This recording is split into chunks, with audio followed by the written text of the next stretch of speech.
अस्पताल को धंधा और व्यवसाय के नजरिए से अयोग्य चिकित्सकों की तैनाती करके अनाधिकृत रूप से स्थापित करने का एक जो कारोबार फल फूल रहा है, ये बहुत बड़े रैकेट द्वारा, माफिया द्वारा किया जा रहा है। जिले में ऐसे कई दर्जन मल्टीप्लेक्स अस्पताल हैं जो रजिस्टर्ड नहीं है और वहां पर जो डॉक्टर काम कर रहे हैं उनके पास डिग्री उस तरह का नहीं है जिस तरह का वो खेल खेल रहे हैं। कुछ डॉक्टर तो ऐसे हैं जो अंगूठा छाप हैं, फिर भी वो ऑपरेशन कर रहे हैं। कुछ ऐसे हैं कि जो फिजियोथेरेपिस्ट हैं, जिनको व्यायाम कराने का कला सिखाया गया है, वो लिगामेंट जैसे अर्थों का ऑपरेशन करते हुए नजर आ रहे हैं। इस तरह से लोगों की जिंदगी के साथ खिलवाड़ करके जो उनके आका हैं, मौत का सौदागर बन करके इस जिले में करोड़ों का कारोबार कर रहे हैं, उनको पकड़ने के लिए एक बार deputy CMO doctor Sanjay Verma ने हाथ डाला था, लेकिन सील भी किया था अस्पताल को। सील करने के बाद अचानक 2 ही 3 दिन में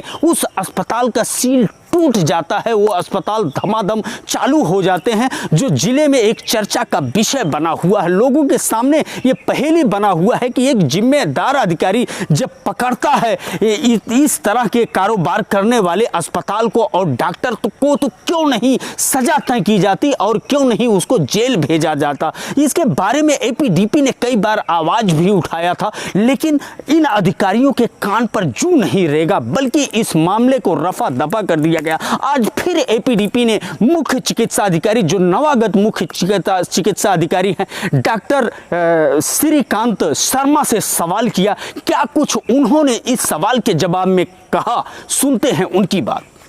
अस्पताल पाए गए थे, उनके खिलाफ कार्रवाई हुई थी, सील किया गया था, लेकिन वह अस्पताल फिर चालू हो गए हैं। तो आपका क्या कहना है ऐसे अस्पताल के बारे में? ये चीज़ें अभी मेरे संज्ञान में नहीं है कि ये तो मुझे पता है सील हुए हैं, लेकिन खुले हैं ये मुझको, इसका विवरण मैं अपने अपर मुख्य चिकित्सा अधिकारी से लूँगा।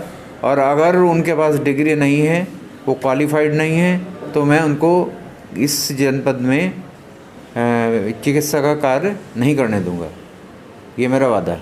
सर, जब छापा मारा गया था उस समय जांच अधिकारी के सामने वह स्वीकार करता है कि मैं स्कूल तक नहीं गया हूं और वह ऑपरेशन करते हुए पाया गया। क्या आप इसको अपराध मानते हैं? निश्चित रूप से ये एक अपराध है, क्योंकि स्वास्थ्य एक ऐसी चीज़ है, उसको जो विशेषज्ञ लोग हैं, जिनको एमबीबीएस की डिग्री है, वही देख सकते हैं।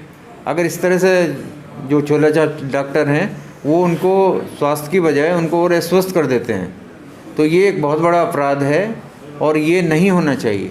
ऐसे लोगों के खिलाफ क्या मुकदमा दर्ज होना चाहिए, जेल उनको भेजने की कार्रवाई? निश्चित रूप से उनके खिलाफ मुकदमा होना चाहिए और जो कानून इसके विरुद्ध बना हुआ है उसके अंतर्गत उनके खिलाफ कड़ी कार्रवाई होनी चाहिए। ये मुख्य चिकित्सा अधिकारी डॉक्टर श्रीकांत शर्मा ने क्या कुछ कहा, उनका तीखा तेवर और अंदाज देख करके तो इस तरह से लग रहा है कि जरूर जबरदस्त कार्रवाई होगी इन स्वास्थ्य माफियाओं के खिलाफ, जो इस रैकेट का हिस्सा बने हुए हैं, जो अनाधिकृत रूप से अस्पताल चला रहे हैं और अयोग्य चिकित्सकों की फौज लेकर के इस तरह से लोगों के जान के साथ खिलवाड़ कर रहे हैं। जिन अस्पतालों में छापा के बाद ताला लगा हुआ था, उनके खिलाफ एफआईआर भी दर्ज करने की शुरुआत कर दी है मुख्य चिकित्सा अधिकारी ने। क्या कुछ होता है आगे, हम पूरी नज़र हमारी बनी रहेगी और हम आप तक पहुंचाते रहेंगे। बस आप बने रहिए हमारे साथ। कैमरामैन अहमद अली सलमानी के साथ मैं ज्ञानेंद्र पांडे, ज्ञानी, अंबेडकर नगर से।